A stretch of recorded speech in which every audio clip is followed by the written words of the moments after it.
O aquecimento global de origem antrópica, gerado pela queima de combustíveis fósseis, tem efeitos destrutivos consideráveis no ambiente marinho. A acidificação provavelmente é o pior deles. Os mares absorvem 25% do gás carbônico da atmosfera. Ao reagir com a água, esse gás carbônico se torna ácido carbônico, que por sua instabilidade perde íons de hidrogênio e gera o bicarbonato. O processo repete-se e gera o carbonato, que na medida certa é benéfico para os organismos marinhos, pois participa da formação do carbonato de cálcio, uma substância fundamental na constituição de estruturas como as conchas de moluscos, as carapaças de crustáceos e os próprios recifes de corais. Entretanto, com o aumento acentuado da concentração de gás carbônico na atmosfera, esse processo ocorre com muito mais frequência, aumentando a quantidade de íons de hidrogênio e, por consequência, acidificando a água.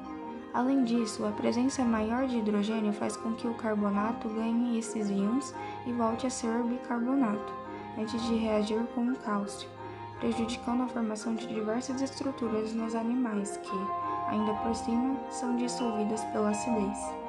A morte das espécies calcificadas pode causar sérios desequilíbrios ecológicos. Quando se considera que os recifes de corais abrigam quase um quarto da biodiversidade marinha, a destruição desse habitat levaria junto milhões de espécies. Em um nível mais fundamental da cadeia alimentar, a acidificação dos oceanos também é responsável pela morte de uma parte significativa do plâncton, provocando danos irreversíveis à biodiversidade oceânica, desde os menores peixes, as baleias e tubarões. Logo, isso também terá efeitos sobre os seres humanos quando houver a morte massiva de animais marinhos dos quais nos alimentamos, como o atum e o marisco, por exemplo.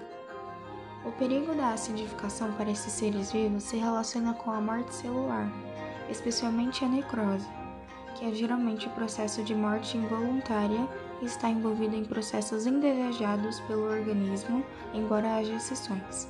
Essa situação piora no caso do fitoplâncton unicelular, em que o carbonato de cálcio faz parte da composição da célula em si, e a perda desse componente significa a morte certa. Em espécies multicelulares, o carbonato de cálcio também tem relação com a junção celular.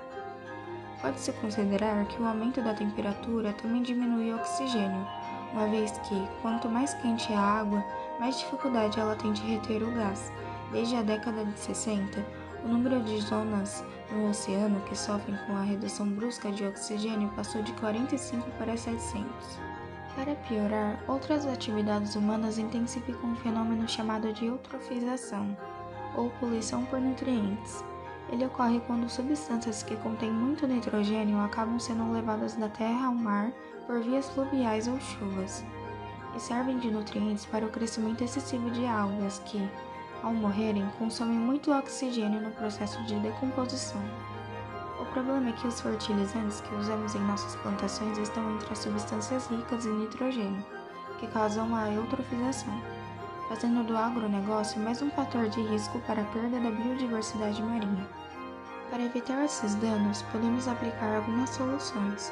A primeira se relaciona com o aquecimento global, pela substituição de combustíveis fósseis por fontes energéticas mais sustentáveis, como a solar e a eólica, enfrentando um problema que também tem suas consequências em terra firme. A quantidade de fertilizantes que intensifica a eutrofização também deve ser diminuída, o que implica numa substituição de grandes espaços agrícolas por um sistema mais focado em pequenos e médios produtores e na agricultura familiar, o que provavelmente implicaria numa diminuição no consumo de carne, uma vez que a maior parte da nossa agricultura serve para alimentar gado. Isso, inclusive, ajudaria a resolver outro assunto sério quando se fala no meio ambiente terrestre, o desmatamento, que é principalmente movido pelo agronegócio e que intensifica a mudança climática. O mais assustador a respeito da degradação dos habitats oceânicos é que a maioria das pessoas parece não se importar com o problema, já que, a princípio, ele parece ser relevante para nós.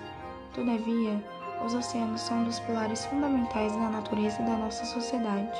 Todos os seres humanos necessitam do mar, seja de forma direta, como no caso de comunidades pescadoras, cidades litorâneas e países inteiros que têm o mar como principal fonte de lucro, ou indireta, como o consumo de produtos vindos do mar. Se nada for feito imediatamente contra a destruição do habitat marinho, isso resultará não só no colapso da economia mundial, como também no da própria estrutura do mundo natural, como mudanças climáticas, catástrofes ambientais e extinções de espécies ao redor do mundo inteiro. A nossa biosfera é um sistema extremamente interconectado que funciona como um mecanismo onde qualquer engrenagem é importante para o equilíbrio do todo, e os oceanos representam a maior parte dessa máquina.